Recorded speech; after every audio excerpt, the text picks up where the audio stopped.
Fala, mestre, tudo tranquilo? Nessa aula vamos conversar sobre os processos de propagação do calor. E para começar essa aula a gente conversa sobre a condução. Condução é o processo de propagação do calor que ocorre de átomo a átomo ou de molécula a molécula.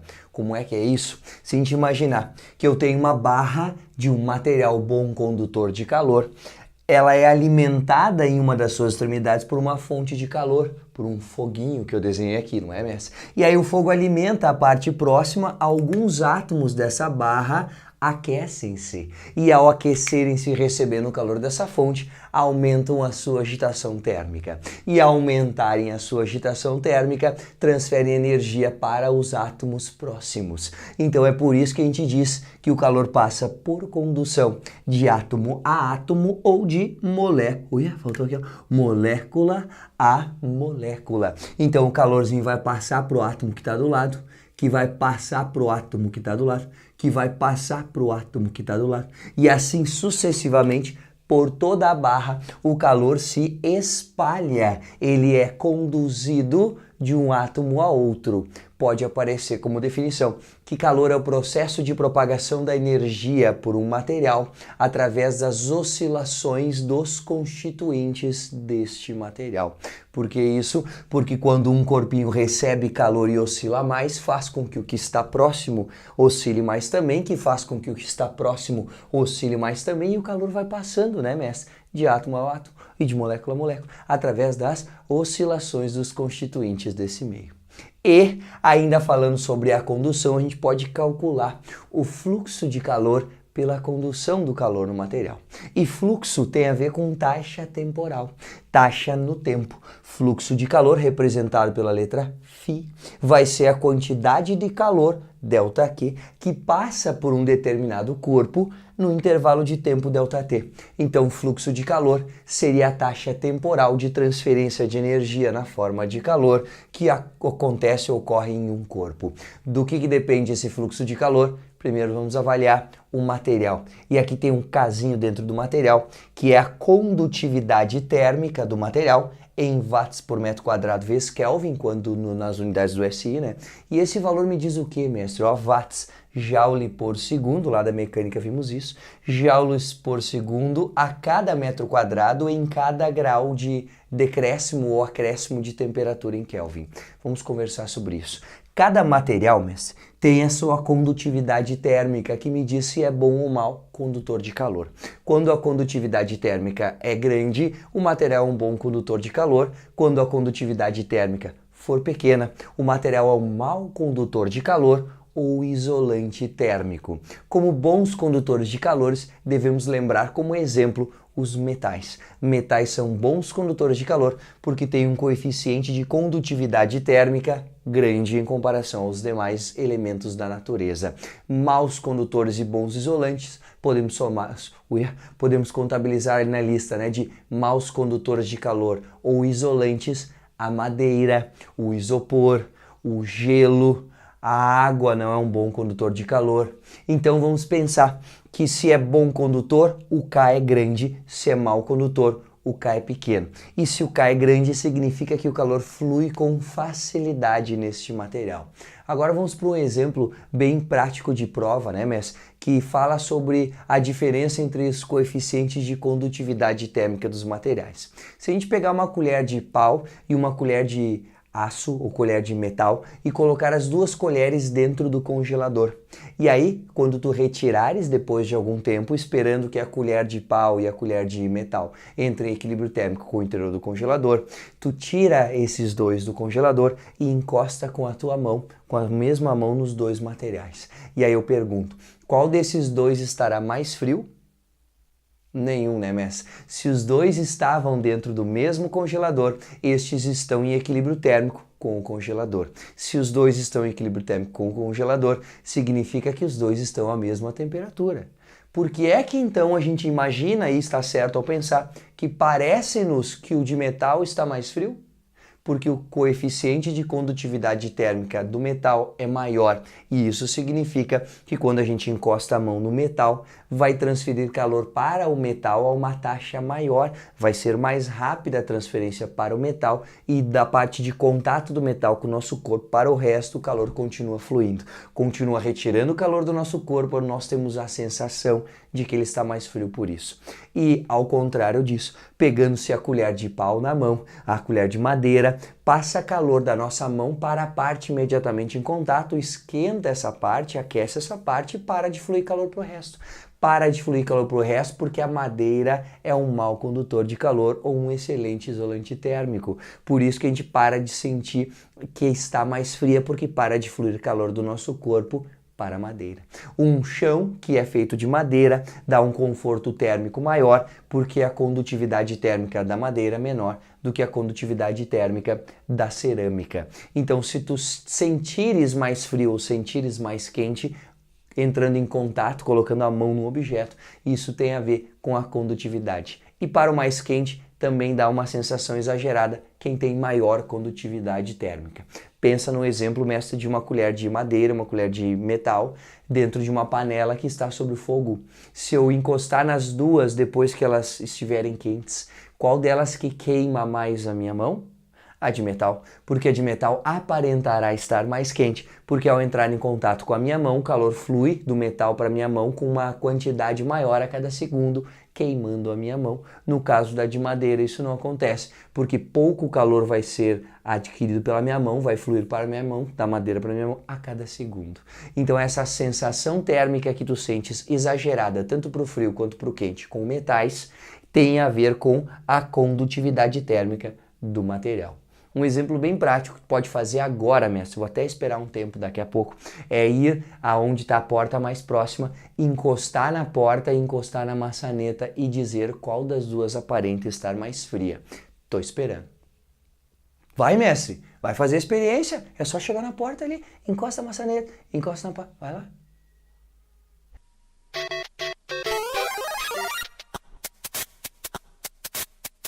E aí, mestre, qual é que parece estar mais frio? Se a maçaneta é de metal, a maçaneta aparenta estar mais fria. Por que mais frio? Porque a temperatura ambiente normalmente é menor do que a temperatura do nosso corpo. Então, ao encostar num corpo um pouquinho menor de temperatura, aparenta estar mais frio. Mas dos dois, o que aparentará estar mais frio, embora esteja a mesma temperatura, é a maçaneta, né? Por que a maçaneta? Porque o coeficiente de condutibilidade térmica é maior na maçaneta, pega mais calor da mão, já entendemos. E essa condução do calor por um material, esse fluxo de calor, além de depender do quanto o material é bom ou mau condutor, depende também da área de secção transversal, que seria a área desse cilindro aqui, ó, pela qual o calor está atravessando. E é claro, né, mestre? Se a área for maior, passa mais calor a cada segundo, é mais fácil que o calor passe. Se a área for menor, é mais difícil o calor passar. Se é mais difícil o calor passar, o fluxo de calor será menos intenso. Outro fator importante é a diferença de temperatura entre as duas extremidades desse material, que a gente pode chamar também de gradiente de temperatura. O gradiente de temperatura é a diferença de temperatura entre o lado quente e o lado frio que motiva o processo de propagação do calor.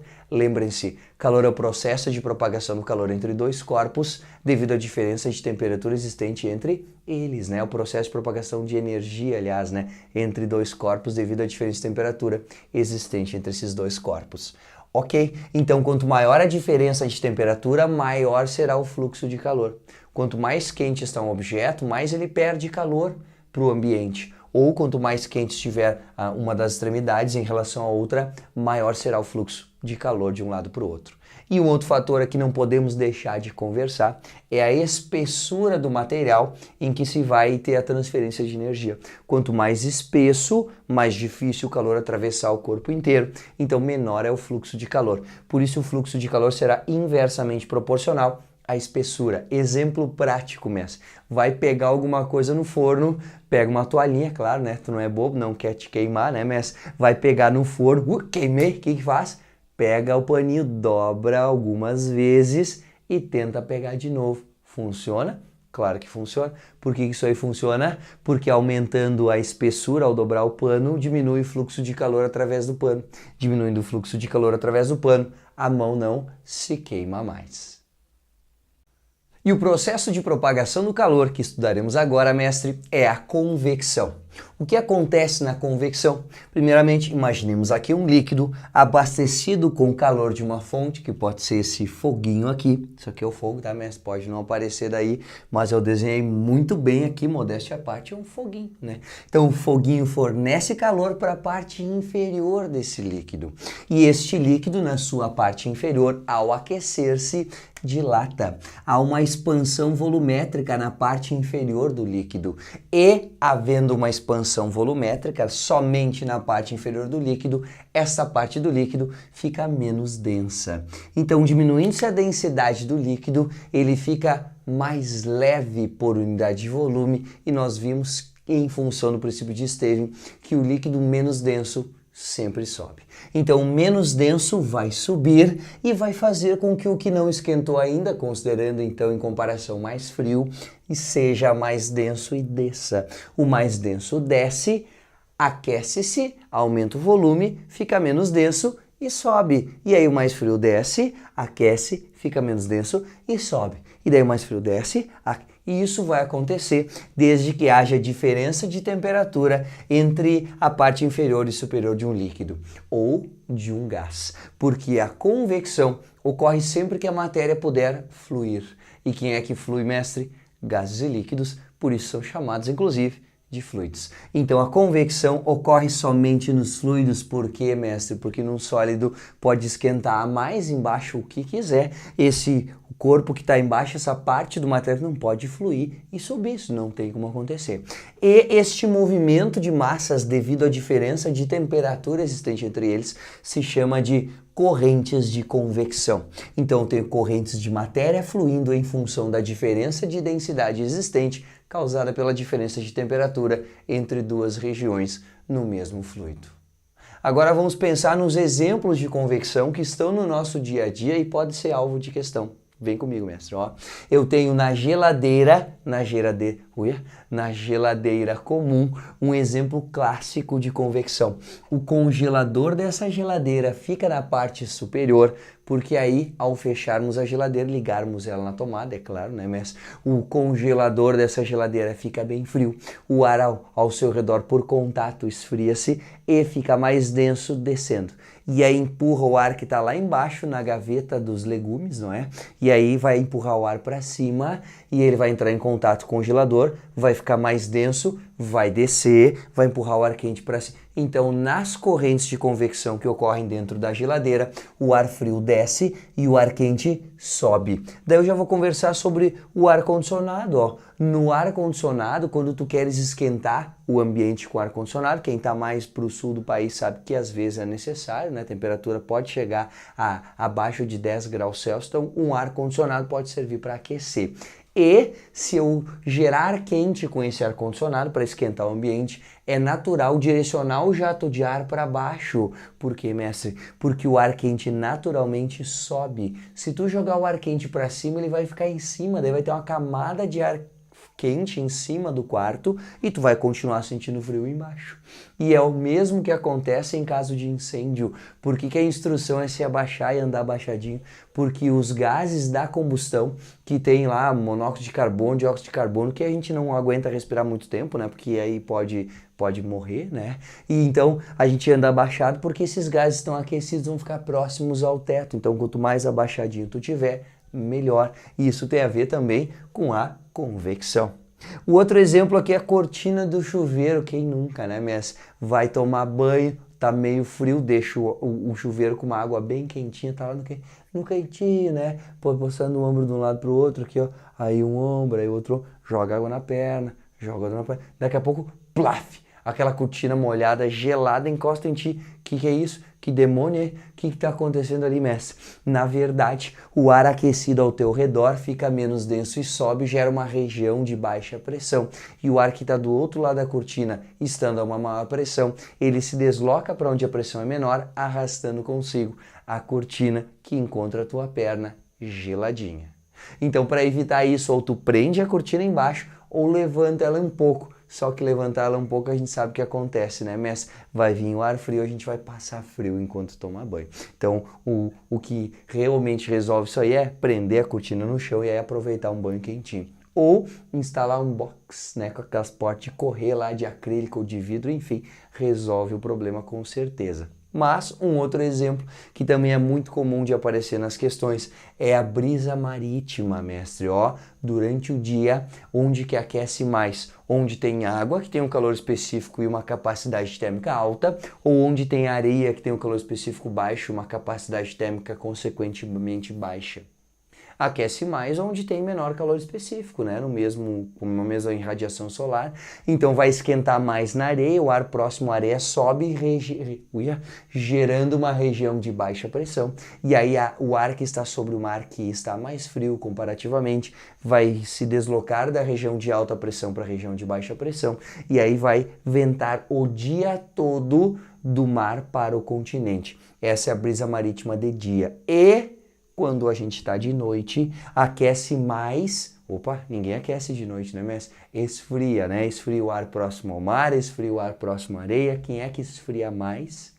Quem tem menor calor específico ou quem tem menor capacidade térmica, e aí ganha areia. A areia esfria mais, e aí o ar frio próximo à areia mais denso fica numa região de alta pressão, e o ar próximo ao mar que não se esfriou tanto, lembre-se, a água é reguladora térmica, e aí essa água próxima ao mar sobe por ser menos densa, gerando uma região de baixa pressão, e aí o ar frio que está próximo à areia vem ocupar essa região. Então, de dia sopra do mar para o continente sempre, e à noite sopra do continente para o mar sempre. Mais um exemplo que tem a ver com convecção, mestre, é o formato em gota de uma chama que queima. Por que a gente tem esse formato de gota da chama que queima? Porque enquanto está sendo gerados os gases da combustão, que são aquecidos, eles sobem e aí eles puxam o ar que está próximo, que abastece o fogo inclusive com oxigênio, formando esse formato de gota em função da convecção dos gases ao redor da chama. E aí eu gostaria que tu anotasse aí, mestre, não está no quadro, mas anota ali. Não há correntes de convecção sem a gravidade. Por que é tão importante assim que tenha gravidade? Porque na ausência de gravidade não tem por que o menos denso subir e o mais denso descer, mestre. Então é por causa do campo gravitacional também que a gente tem correntes de convecção. Por isso que na gravidade zero, aquecer alguma coisa por convecção é mais difícil. Ou numa situação de sensação de zero gravidade, que é o caso da imponderabilidade, não é possível utilizar a convecção. Então, fogo em gravidade zero não tem esse formato de gota como tem aqui, porque lá a gente não sente a gravidade, embora ela exista, não seja muito menor, mas a sensação é de imponderabilidade. Então, importantíssimo que tu saiba, mestre, que sem gravidade não há convecção. E o terceiro e último processo de propagação do calor é a irradiação. O que é a irradiação, mestre? É o processo de propagação do calor que se dá por meio de uma onda eletromagnética e por isso pode ocorrer no vácuo. Agora vamos olhar para o termo aqui, mestre, ó, irradiação, para que tu nunca mais esqueça o que isso significa. Se a gente fosse ler isso aqui em inglês, hein, mestre? Como é que seria a palavra irradiação em inglês? Como é que é? Isso, né? Tu vai usar aquela regra do ação virar ation, né? Então, irradiação vira irradiation, né? Ou irradiation, sei lá, irradiation, não sei qual é que é a pronúncia certa, né? Mas isso aqui não é aula de inglês, né? Então vamos lá. O que o irradiation significaria, né?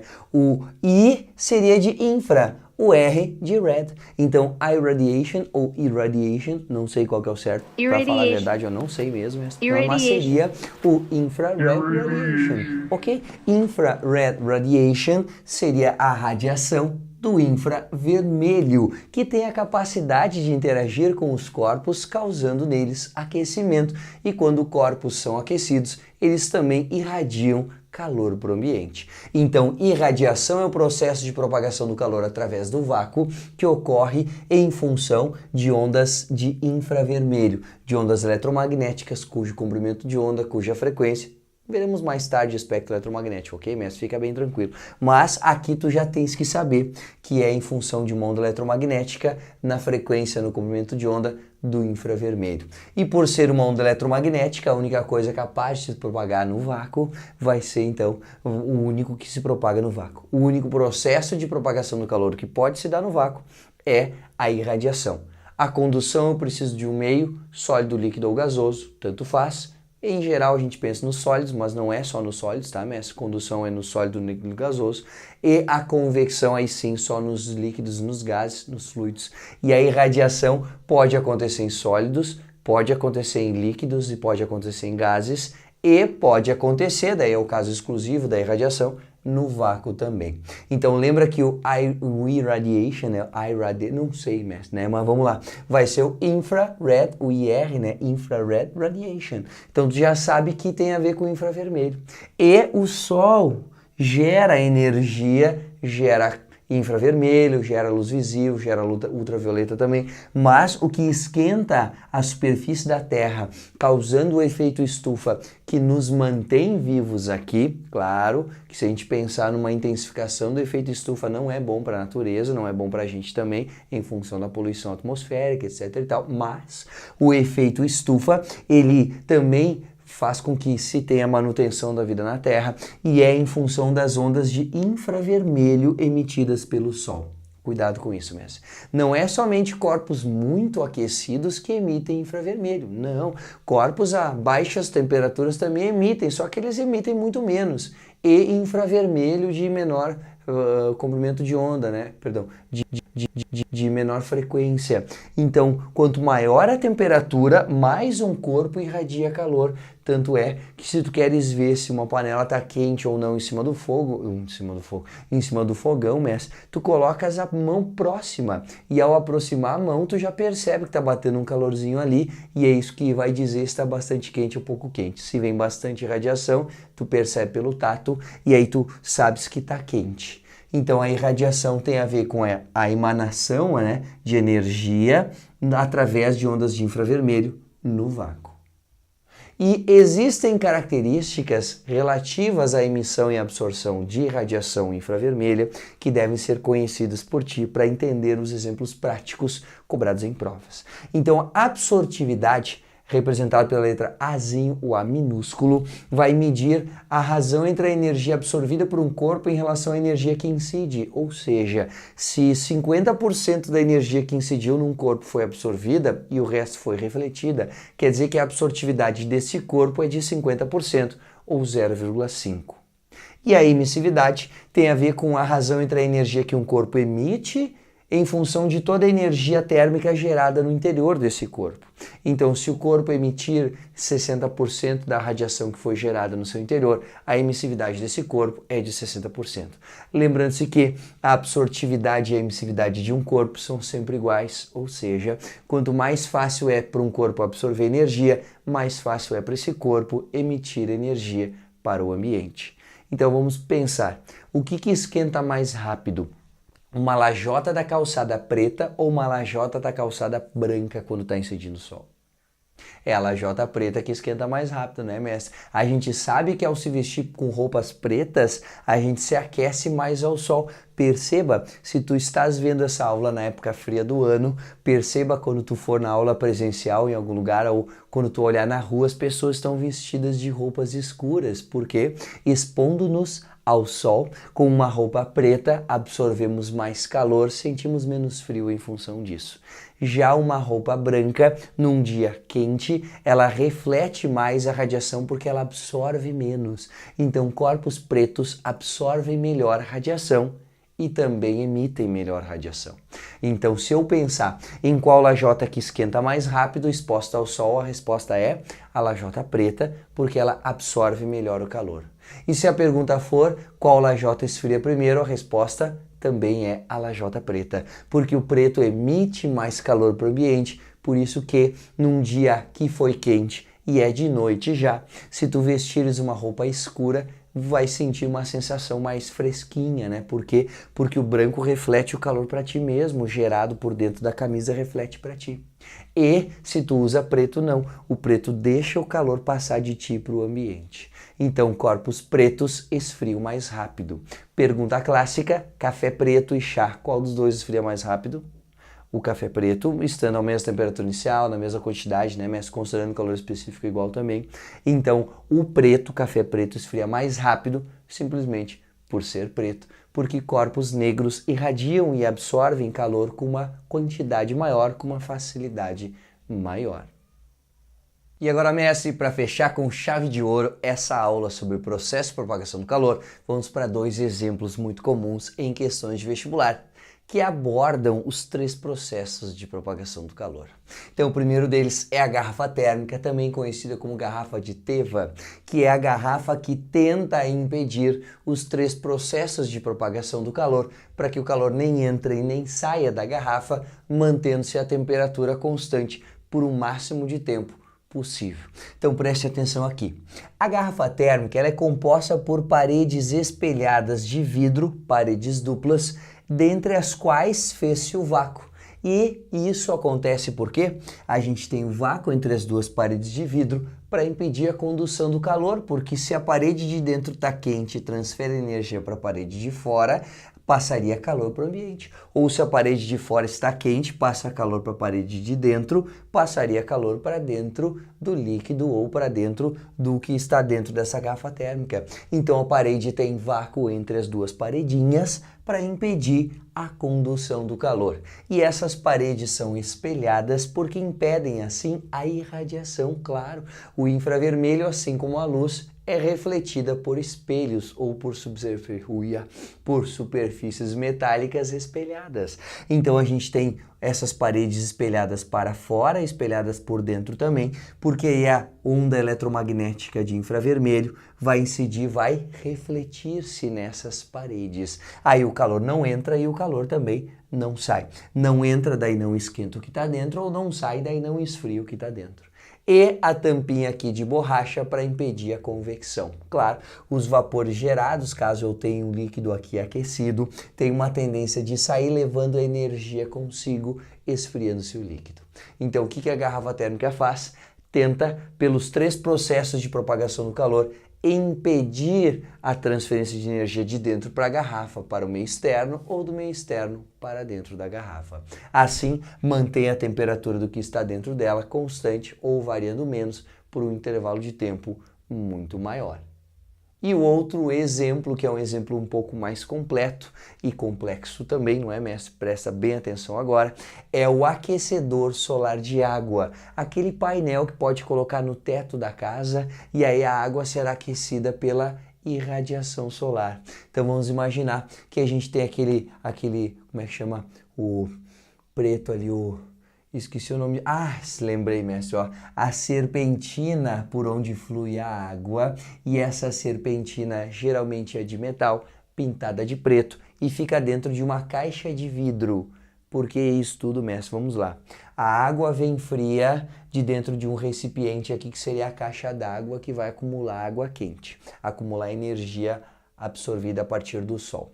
Então, entra água fria aqui e aí, ao chegar nesse cano que é preto e metálico, primeiro, canos pintados de preto, aumentar a absorção de calor. Então, o cano preto absorve mais calor. E aí, canos de metal, maior condução do calor para a água, porque a gente viu que a condutividade térmica do metal é maior do que das outras substâncias. Então, absorve bastante calor e passa bem para a água. A água aquece por condução com os canos, né? Então já tem um processo ali, condução. E a água mais aquecida, ela é menos densa, ela tende a subir. Então, sozinha, espontaneamente, a água que vai sendo aquecida, ela vai subindo por convecção. Então já temos, por enquanto, 2 processos, né, mestre? 3, na verdade. Irradiação, absorção de radiação eletromagnética, aquece o cano, que é metálico, por condução aquece a água, que por convecção sobe na serpentina.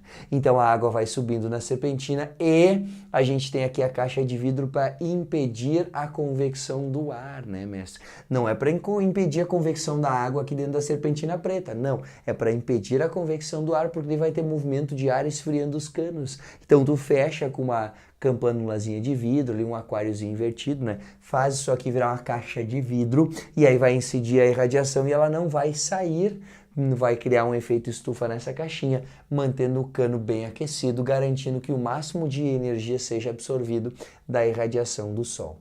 E aí vai entrar água quente nessa caixa, a gente utiliza essa água quente, quando baixa o nível, uma boia repõe a água que vai novamente entrar no ciclo e ser aquecido. Então lembra desse exemplo do aquecedor solar de água, porque é bem provável que caia em alguma prova de vestibular ou prova de Enem. Nessa aula, mestre, a gente conversou sobre os 3 processos de propagação do calor. O processo de propagação por condução, que ocorre de átomo a átomo ou de molécula a molécula, que depende da condutividade térmica do material de que é feito o corpo por onde está fluindo o calor. E esse fluxo de calor depende da área por onde flui o calor, da condutividade térmica, do gradiente de temperatura entre os dois extremos do material e é inversamente proporcional à espessura por onde vai fluir este calor. Lembrando-se que a sensação térmica exagerada para frio ou para quente tem a ver com o maior coeficiente de condutividade térmica, por isso metais parecem ser mais quentes quando estão mais quentes do que nós, ou parecem ser mais frios do que quando estão mais frios do que nós, do que um corpo de madeira, por exemplo, porque o corpo de madeira possui uma condutividade térmica menor e um corpo de metal possui uma condutividade térmica maior. Depois conversamos sobre a convecção, que é o processo de correntes de convecção, né, devido à diferença de densidade desigual em um fluido por aquecimento desigual também. Então o fluido que está mais embaixo esquenta, sobe porque é menos denso, empurra o mais frio para baixo, que é mais denso, que vai ser aquecido. A gente vai ter isso o tempo inteiro. Exemplos principais: o congelador ser em cima na geladeira, jogar o ar quente do ar-condicionado para baixo e o ar frio do ar-condicionado para cima, porque ele naturalmente vai descer, e a brisa marítima diurna ser sempre do mar para o continente e a brisa marítima noturna ser sempre do continente para o oceano. Ainda falamos sobre o processo de propagação por irradiação, que é através da onda eletromagnética de infravermelho, que é o único dos 3 que pode ocorrer no vácuo. E qualquer corpo irradia energia por infravermelho em função da sua temperatura. Quanto maior a temperatura, maior a irradiação de calor. E aí, para fechar, lembrar de tudo, falamos sobre a garrafa térmica e os processos impedidos de propagar calor ali e o processo de acúmulo de energia num aquecedor solar de água. Agora, mestre, pega as questões aqui, pega a lista, assiste a aula sobre resolução de testes sobre isso e aí tira as dúvidas na lista ou aqui no fórum, aqui embaixo, né, para que tu possa seguir para o próximo conteúdo.